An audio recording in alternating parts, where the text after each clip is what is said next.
You know those wash your hands posters you see in bathrooms? Or those ads that try to get you to quit smoking? Have you ever stopped to think about what's really going on there? Well, those messages are way more than just good advice. They're actually the tiny, visible tip of a huge, incredibly strategic effort to save lives. Today, we're going to pull back that curtain and look at the hidden science of public health communication that shapes our world every single day. Okay, so let's start with the big, central question that drives this entire field.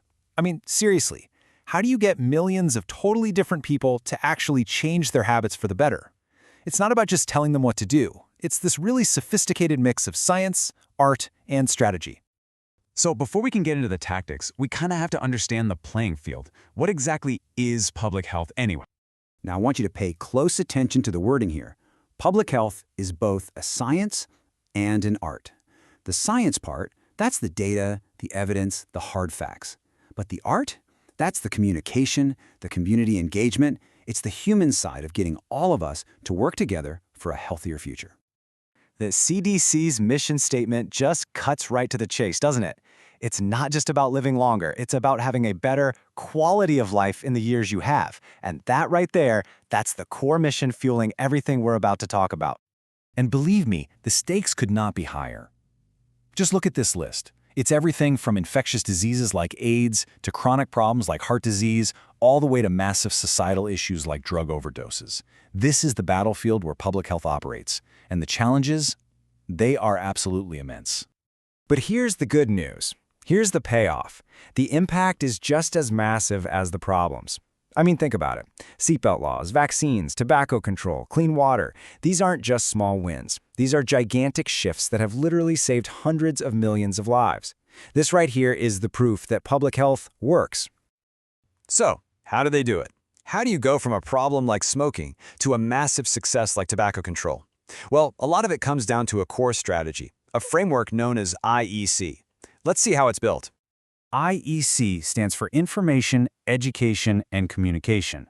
But, and this is really important, it's not just about throwing facts at people and hoping for the best. No, it's a super targeted approach designed to get a specific behavioral change in a set amount of time, whether that's getting a flu shot or eating more fruits and veggies. Let's break that down. Step 1 is information. That's the raw data, the evidence. Then you move to education, which is all about helping people understand that information and, crucially, activate it. And finally, you have communication, which is how you get that knowledge out into the world through the right channels to reach the right people. And the goals here go way beyond just one person's choices. Yes, it's about individual behavior, but it's also about shifting the norms of an entire community, like making it normal to wear a seatbelt. It's about getting political support for things like clean air laws. It's really the whole shebang. All right, so within this IEC framework, public health pros use a specific set of tools. You can kind of think of these as their vocabulary for creating real, lasting change. First up, you've got advocacy. This is the big picture stuff. It's not just telling people to eat better, it's fighting for policies that make healthy food more affordable and easier to get for everybody in the first place. Next, there's the campaign. Now, this is probably what you and I see most often. It's a really focused, strategic push with a super specific goal, and it's aimed at a particular group of people. A classic Stop Smoking campaign is the perfect example. It combines information about health risks with education on how to actually quit, and then it communicates all of that through ads, posters, and support groups. You see, it's the IEC model in action. Now, this piece of the puzzle is absolutely crucial. It's called health literacy. Think about it. If people can't find, understand, and then use basic health information, none of the other stuff even matters. So a huge goal of public health is just to raise the baseline health literacy for everyone. Okay, now this one is fascinating. It's called social marketing. It basically uses all the same powerful techniques that companies use to sell sneakers or smartphones, but instead of selling a product, it's selling a positive behavior, like breastfeeding, or exercising, or getting a regular checkup. A breastfeeding promotion program is a perfect example of social marketing. Why? Because it doesn't just target new moms. It markets the benefits to doctors, to partners, to the whole public really, to create a supportive environment.